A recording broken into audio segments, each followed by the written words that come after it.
ఓం శాంతి. June 3వ తారీఖు 2024 ప్రాతఃమురళి. ఓం శాంతి. బాబ్దాదా మధువనము. ఈరోజు మధుర మహావాక్యాలు బాబా చెప్తున్నారు. మధురమైన పిల్లలు, విశ్వానికి యజమానులుగా తయారు చేసే తండ్రిని ఎంతో అభిరుచితో స్మృతి చేయండి. స్మృతి ద్వారానే మీరు సతోప్రధానంగా అవుతారు. ప్రశ్న: ఏ ఒక్క విషయం పట్ల పూర్తి ధ్యాసను ఉంచినట్లయితే బుద్ధి యొక్క కపాటము తెరుచుకుంటుంది? జవాబు: చదువు పట్ల. భగవంతుడు చదివిస్తున్నారు, అందుకే ఎప్పుడూ కూడా చదువును మిస్ అవ్వకూడదు. ఎప్పటి వరకైతే జీవించి ఉంటారో అప్పటి వరకు అమృతాన్ని త్రాగాలి. చదువుపై అటెన్షన్ పెట్టాలి, ఆబ్సెంట్ అవ్వకూడదు. ఇక్కడి నుండి అక్కడి నుండి వెతుక్కునైనా సరే మురళిని తప్పకుండా చదవాలి. మురళిలో రోజు కొత్త కొత్త పాయింట్లు వెలువడుతూ ఉంటాయి. వాటి ద్వారా మీ కపాటము తెరుచుకుంటుంది. ఓం శాంతి. శివ భగవాను వాచ శాలిగ్రామాల కోసము. ఈ విధంగానైతే మొత్తం కల్పమంతటిలోనూ ఒక్కసారి మాత్రమే జరుగుతుంది. ఇది కూడా మీకే తెలుసు, ఇంకెవ్వరూ తెలుసుకోలేరు. మనుషులకు ఈ రచయిత మరియు రచన యొక్క ఆది మధ్యాంతాలను గురించి ఏమాత్రమూ తెలీదు. స్థాపనా కార్యములో విఘ్నాలైతే తప్పకుండా కలిగేదే ఉందని పిల్లలైన మీకు తెలుసు. దీనిని జ్ఞానయజ్ఞమని అంటారు. ఈ పాత ప్రపంచంలో మీరు ఏదైతే చూస్తున్నారో అదంతా స్వాహా అయిపోనున్నదని తండ్రి అర్థం చేయిస్తారు. అందుకే దానిపై ఇక మమకారాన్ని పెట్టుకోకూడదు. తండ్రి వచ్చి కొత్త ప్రపంచం కోసం చదివిస్తారు. ఇది పురుషోత్తమ సంగమ యుగము. ఇది వికారి మరియు నిర్వికారి ప్రపంచము యొక్క సంగమము. ఇప్పుడు పరివర్తన జరగనున్నది. కొత్త ప్రపంచాన్ని నిర్వికారి ప్రపంచమని అంటారు. అక్కడ ఆది సనాతన దేవీ దేవతా ధర్మమే ఉండేది. ఈ పాయింట్లు అర్థం చేసుకోవలసినవి అని పిల్లలైన మీకు తెలుసు. తండ్రి రాత్రింబవళ్ళు చెప్తూ ఉంటారు, పిల్లలు, మీకు గుహ్యాతి గుహ్యమైన విషయాలను వినిపిస్తాను. ఎప్పటి వరకైతే తండ్రి ఉంటారో అప్పటి వరకు చదువు కొనసాగవలసిందే. ఇక ఆ తర్వాత చదువు కూడా ఆగిపోతుంది. ఈ విషయాలు మీకు తప్ప ఇంకెవ్వరికీ తెలియవు. మీలో కూడా నెంబరు వారుగా ఉన్నారు. అది బాబ్దాదాకే తెలుసు. ఎంతమంది పడిపోతారు, ఎంత కష్టం కలుగుతుంది. అందరూ సదా పవిత్రంగా ఉండగలరని కాదు. పవిత్రంగా ఉండకపోతే ఇక శిక్షలను అనుభవించవలసి ఉంటుంది. మాలలోని మణులే పాస్ విధానర్లుగా అవుతారు. ఆ తర్వాత ప్రజలు కూడా తయారవుతారు. ఇవి ఎంతగానో అర్థం చేసుకోవలసిన విషయాలు. మీరు ఎవరికైనా అర్థం చేయించినా సరే వారు అర్థం చేసుకోగలరా? దానికోసం సమయం పడుతుంది. అది కూడా ఎంతగానైతే తండ్రి అర్థం చేయించగలరో అంతగా మీరు అర్థం చేయించలేరు. ఫలానా వారు వికారాలలో పడిపోయారు, ఇది జరిగింది అని రిపోర్ట్లు మొదలైనవేవైతే వస్తాయో వాటి గురించి తండ్రికే తెలుసు. వారి పేర్లైతే చెప్పరు. పేర్లు చెప్పినట్లయితే ఇక వారితో మాట్లాడడానికి కూడా ఎవ్వరూ ఇష్టపడరు. అందరూ వారిని ద్వేష దృష్టితో చూస్తారు. వారు అందరి హృదయం నుండి దిగిపోతారు. చేసుకున్న సంపాదనంతా నష్టమైపోతుంది. ఈ విషయం గురించి ఎవరైతే దెబ్బతిన్నారో వారికే తెలుస్తుంది మరియు తండ్రికే తెలుస్తుంది. ఇవి చాలా గుప్తమైన విషయాలు. మీరంటారు, ఫలానా వారిని కలిశాము, వారికి చాలా బాగా అర్థం చేయించాము, వారు సేవలో సహాయం చేయగలరు అని. కానీ వారు కూడా సన్ముఖంలోకి వచ్చినప్పుడే అది సాధ్యం కదా. ఉదాహరణకు, గవర్నర్కు మీరు మంచి రీతిలో అర్థం చేయించినా వారేమైనా ఇతరులకు అర్థం చేయించగలరా? ఒకవేళ ఎవరికైనా అర్థం చేయించినా వాళ్ళు అంగీకరించరు. ఎవరైతే అర్థం చేసుకునేది ఉంటుందో వారే అర్థం చేసుకుంటారు. ఇతరులకు అర్థం చేయించలేరు. ఇది ముళ్ళ అడవి అని, దీనిని మనం మంగళముగా తయారు చేస్తామని పిల్లలైన మీరు అర్థం చేయిస్తారు. మంగళం భగవాన్ విష్ణు అని అంటారు కదా. ఈ శ్లోకాలు మొదలైనవన్నీ భక్తి మార్గానికి చెందినవి. ఎప్పుడైతే విష్ణువు యొక్క రాజ్యం ఉంటుందో అప్పుడే మంగళముగా ఉంటుంది.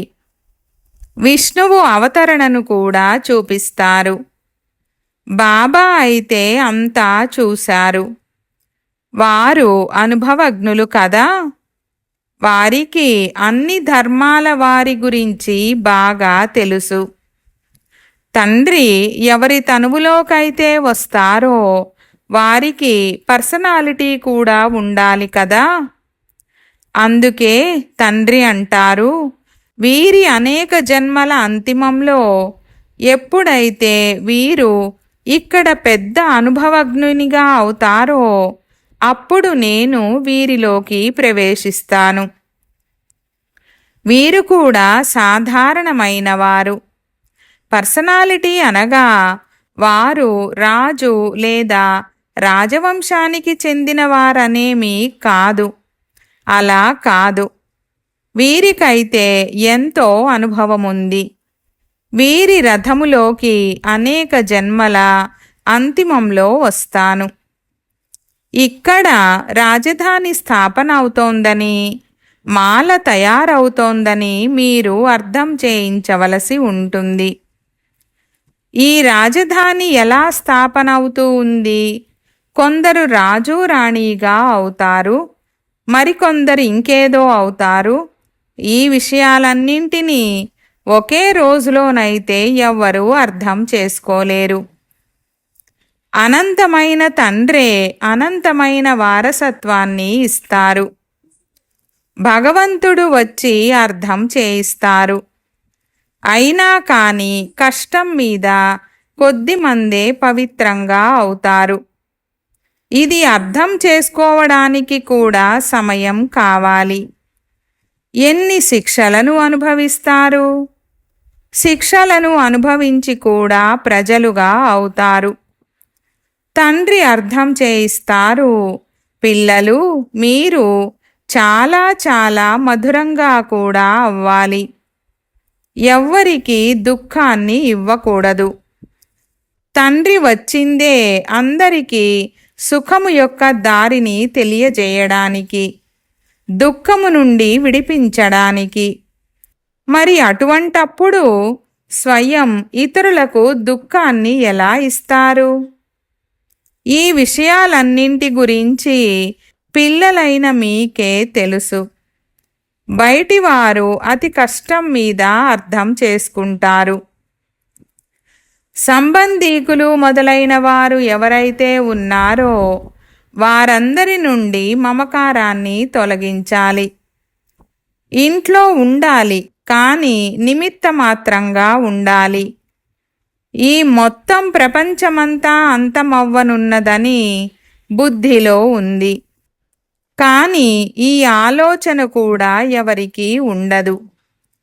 అనన్యులైన పిల్లలు ఎవరైతే ఉన్నారో వారు అర్థం చేసుకుంటారు. వారు కూడా ఇప్పుడు నేర్చుకునే పురుషార్థాన్ని చేస్తూ ఉంటారు. చాలామంది ఫెయిల్ కూడా అవుతారు. మాయ యొక్క పన్నాగాలు ఎంతగానో నడుస్తాయి. అది కూడా ఎంతో శక్తివంతమైనది. కానీ ఈ విషయాలను ఇతరులెవ్వరికీ అర్థం చేయించలేరు. ఇక్కడ ఏం జరుగుతుంది, ఇన్ని రిపోర్ట్లు మొదలైనవి ఎందుకు వస్తున్నాయి అన్నది తెలుసుకోవడానికి మీ వద్దకు వస్తారు. ఇప్పుడు వాళ్ళంతా ట్రాన్స్ఫర్ అవుతూ ఉంటారు. కావున మళ్ళీ ఒక్కొక్కరికి కూర్చొని అర్థం చేయించవలసి ఉంటుంది. అర్థం చేయించిన తర్వాత ఇదైతే చాలా మంచి సంస్థ అని అంటారు. రాజధాని యొక్క స్థాపనా విషయాలు చాలా గుహ్యమైనవి మరియు గూఢమైనవి. అనంతమైన తండ్రి పిల్లలకు లభించారు. కావున ఎంత హర్షితంగా ఉండాలి. మనం విశ్వాధిపతులుగా దేవతలుగా అవుతాము.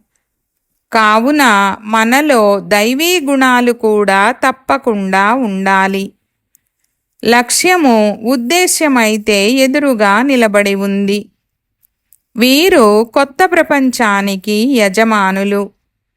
ఈ విషయాలను మీరే అర్థం చేసుకుంటారు. మనము చదువుకుంటాము. జ్ఞానసాగరుడైన అనంతమైన తండ్రి మనల్ని చదివిస్తారు. అమరపురిలోకి లేక స్వర్గములోకి తీసుకువెళ్ళడానికి మనకు ఈ జ్ఞానం లభిస్తుంది. ఎవరైతే కల్పకల్పము రాజ్యాన్ని తీసుకున్నారో వారే వస్తారు. కల్పపూర్వము వలె మనం మన రాజధానిని స్థాపన చేసుకుంటున్నాము. ఈ మాల నెంబరు వారుగా తయారవుతుంది. ఏ విధంగానైతే స్కూల్లో కూడా ఎవరైతే బాగా చదువుకుంటారో వారికి స్కాలర్షిప్ లభిస్తుంది కదా. అవి హద్దులోని విషయాలు. మీకు అనంతమైన విషయాలు లభిస్తాయి. మీరు ఎవరైతే తండ్రికి సహాయకులుగా అవుతారో వారే ఉన్నత పదవిని పొందుతారు. వాస్తవానికైతే మీకు మీరే సహాయం చేసుకోవాలి, పవిత్రంగా అవ్వాలి. మీరే సతోప్రధానంగా ఉండేవారు. మళ్ళీ తప్పకుండా అలా అవ్వాలి. తండ్రిని స్మృతి చెయ్యాలి. లేస్తూ కూర్చుంటూ నడుస్తూ తండ్రిని స్మృతి చేయవచ్చు. ఏ తండ్రైతే మనల్ని విశ్వానికి యజమానులుగా తయారు చేస్తారో వారిని ఎంతో అభిరుచితో స్మృతి చేయాలి. కానీ మాయ విడిచిపెట్టదు. బాబా, మాకు మాయా వికల్పాలు ఎంతగానో వస్తున్నాయని అనేక విధాలుగా రకరకాల రిపోర్ట్లను రాస్తారు. తండ్రి అంటారు, ఇది యుద్ధ మైదానము కదా. పంచవికారాలపై విజయాన్ని పొందాలి.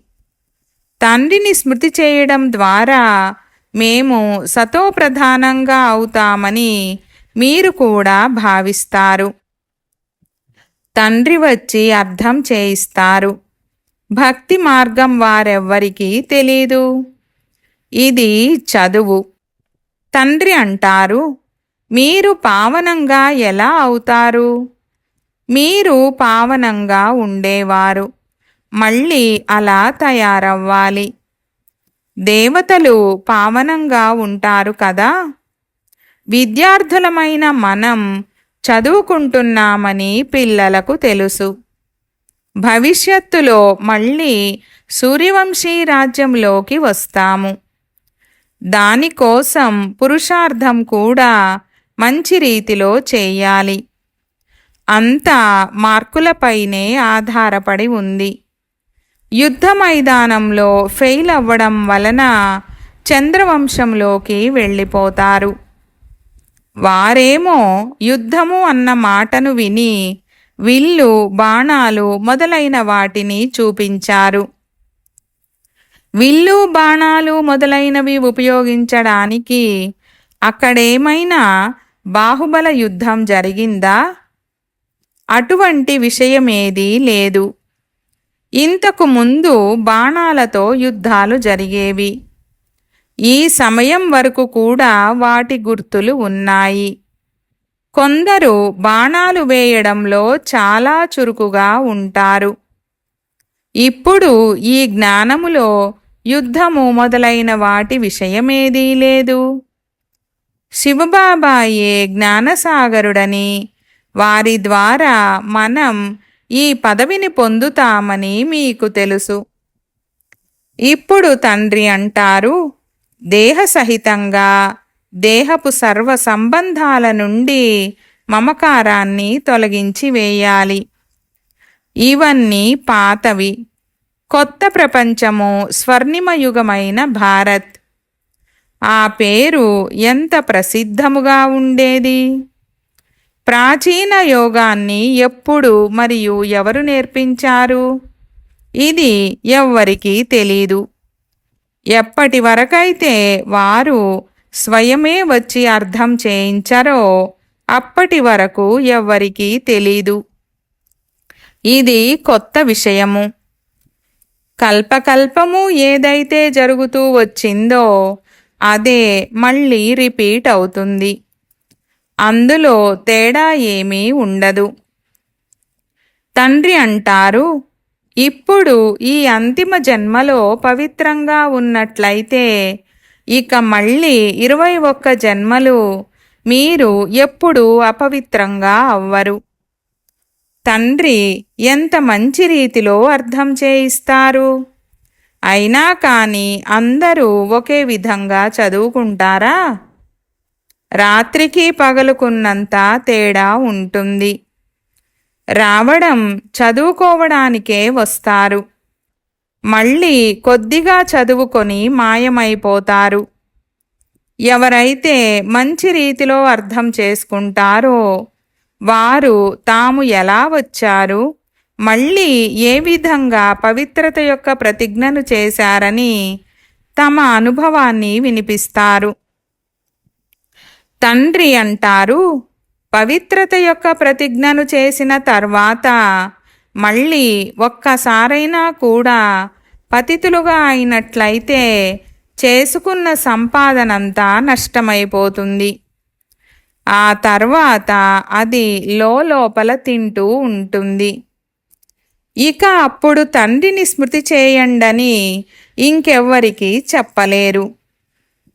ముఖ్యంగానైతే వికారాల గురించే అడుగుతారు. పిల్లలైన మీరు ఈ చదువును క్రమం తప్పకుండా రెగ్యులర్గా చదువుకోవాలి. తండ్రి అంటారు, నేను మీకు కొత్త కొత్త విషయాలను వినిపిస్తాను. మీరు విద్యార్థులు. మిమ్మల్ని భగవంతుడు చదివిస్తారు. మీరు భగవంతుని విద్యార్థులు. ఇటువంటి ఉన్నతోన్నతమైన చదువునైతే ఒక్కరోజు కూడా మిస్ చేయకూడదు. ఒక్కరోజు మురళి వినకపోయినా సరే ఆబ్సెంట్ పడిపోతుంది. మంచి మంచి మహారథులు కూడా మురళిని మిస్ చేసేస్తారు. మాకైతే అన్నీ తెలుసు కదా, కావున మురళి చదవకపోతే ఏమవుతుందని వారు భావిస్తారు. అరే, ఆబ్సెంట్ పడిపోతుంది, ఫెయిల్ అయిపోతారు. తండ్రి స్వయం అంటున్నారు, నేను రోజు ఎటువంటి మంచి మంచి పాయింట్లను వినిపిస్తానంటే అవి ఇతరులకు అర్థం చేయించడానికి మీకు సమయానికి ఎంతగానో ఉపయోగపడతాయి. వాటిని వినకపోతే ఇక అవి ఎలా ఉపయోగిస్తారు? ఎప్పటి వరకైతే జీవించి ఉంటారో అప్పటి వరకు అమృతాన్ని తాగాలి. శిక్షణలను ధారణ చెయ్యాలి. ఆబ్సెంట్ అయితే ఎప్పుడూ అవ్వకూడదు. ఇక్కడి నుండి అక్కడి నుండి వెతుక్కునైనా సరే ఎవరి నుండైనా తీసుకొనైనా సరే మురళిని చదవాలి. స్వయం విషయంలో అహంకారం ఉండకూడదు. అరే, భగవంతుడైన తండ్రి చదివిస్తున్నారు, కావున ఇక్కడ ఒక్కరోజు కూడా మిస్ చెయ్యకూడదు. ఎటువంటి పాయింట్లు వెలువడతాయంటే వాటి వలన మీదైనా లేక ఇంకెవరిదైనా బుద్ధి యొక్క కపాటము తెరుచుకోగలదు. ఆత్మ ఏమిటి, పరమాత్మ ఎవరు, పాత్ర ఎలా కొనసాగుతుంది, ఇవి అర్థం చేసుకోవడానికి సమయం కావాలి.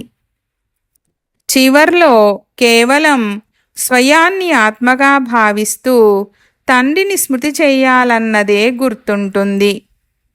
కానీ ప్రస్తుతం ఇది అర్థం చేయించవలసి ఉంటుంది. తండ్రిని స్మృతి చేస్తూ వెళ్ళిపోవాలి. చివరిలో కేవలం ఇదే అవస్థ ఉంటుంది. స్మృతి ద్వారానే మీరు పవిత్రంగా అవుతారు. అలా మీరు ఎంతవరకు అయ్యారన్నది మీరు అర్థం చేసుకోగలరు. అపవిత్రంగా ఉన్న వారికి బలం కూడా తప్పకుండా తక్కువగా లభిస్తుంది. పాస్ విధానర్లుగా అయ్యేవారు ముఖ్యంగా 8 రత్నాలే ఉంటారు. వారు ఎటువంటి శిక్షలను అనుభవించరు. ఇవి చాలా సూక్ష్మమైన విషయాలు. ఇది ఎంత ఉన్నతమైన చదువు! మేము దేవతలుగా అవ్వగలమన్నది స్వప్నంలో కూడా ఉండదు. తండ్రిని స్మృతి చేయడం ద్వారానే మీరు పదమ భాగ్యశాలురుగా అవుతారు. దీని ముందైతే ఆ వ్యాపారాలు మొదలైనవి ఎందుకు పనికిరావు, ఏది ఉపయోగపడేది లేదు. అయినా కానీ అవి చెయ్యాల్సైతే వస్తుంది. మేము శివబాబాకు ఇస్తున్నాము అన్న ఆలోచన కూడా ఎప్పుడూ రాకూడదు. అరే, మీరు పదమపతులుగా అవుతారు. ఇస్తున్నాము అన్న ఆలోచన వచ్చినట్లయితే శక్తి తగ్గిపోతుంది. మనుషులు తీసుకోవడం కోసమని ఈశ్వరార్థము దానపుణ్యాలను చేస్తారు. కానీ అది ఇవ్వడం ఎలా అవుతుంది? భగవంతుడైతే దాత కదా, వారు మరుసటి జన్మలో ఎంతగా ఇస్తారు? ఇది కూడా డ్రామాలో నిశ్చితమై ఉంది. భక్తి మార్గములో అల్పకాలికమైన సుఖము ఉంది. మీరు అనంతమైన తండ్రి నుండి అనంతమైన సుఖపు వారసత్వాన్ని పొందుతారు. అచ్చా, मीठे मीठे सिखिलधे बच्चों प्रति मात पिता बाप दादा का याद प्यार और गुड मॉर्निंग। रूहानी बाप की रूहानी बच्चों को नमस्ते। हम रूहानी बच्चों की रूहानी बाप दादा को याद प्यार, गुड मॉर्निंग और नमस्ते नमस्ते बाबा नमस्ते। ధారణ కొరకు ముఖ్య సారము 1వ పాయింట్. ఎప్పటి వరకైతే జీవించి ఉంటారో అప్పటి వరకు అమృతాన్ని తాగాలి. శిక్షణలను ధారణ చెయ్యాలి. భగవంతుడు చదివిస్తున్నారు, అందుకే ఒక్కరోజు కూడా మురళిని మిస్ చేయకూడదు. 2వ పాయింట్. పదమాల రెట్ల సంపాదనను జమ చేసుకోవడానికి నిమిత్త మాత్రముగా ఇంట్లో ఉంటూ కార్యవ్యవహారాలను చేసుకుంటూ ఒక్క తండ్రి స్మృతిలోనే ఉండాలి. వరదానము. ప్రసన్నత యొక్క ఆత్మిక పర్సనాలిటీ ద్వారా సర్వులను అధికారులుగా తయారు చేసే గాయన మరియు పూజన యోగ్య భవ. వివరణ. ఎవరైతే సర్వుల సంతుష్టతా సర్టిఫికేట్ను తీసుకుంటారో వారు సదా ప్రసన్నంగా ఉంటారు మరియు ఈ ప్రసన్నత యొక్క ఆత్మిక పర్సనాలిటీ కారణంగా ప్రసిద్ధమైన వారిగా అనగా గాయన యోగ్యంగా మరియు పూజన యోగ్యంగా అవుతారు. శుభచింతకులుగా ప్రసన్న చిత్తులుగా ఉండే ఆత్మలైన మీ ద్వారా సర్వులకు సంతోషము, ఒక ఆధారము, ధైర్యము అనే రెక్కలు మరియు ఉల్లాస ఉత్సాహాల ప్రాప్తి ఏదైతే కలుగుతుందో ఆ ప్రాప్తి కొందరిని అధికారులుగా చేస్తుంది, మరికొందరు భక్తులుగా అవుతారు. స్లోగన్: తండ్రి నుండి వరదానాన్ని ప్రాప్తి చేసుకునేందుకు సహజ సాధనము హృదయపూర్వకమైన స్నేహము. ఓం శాంతి.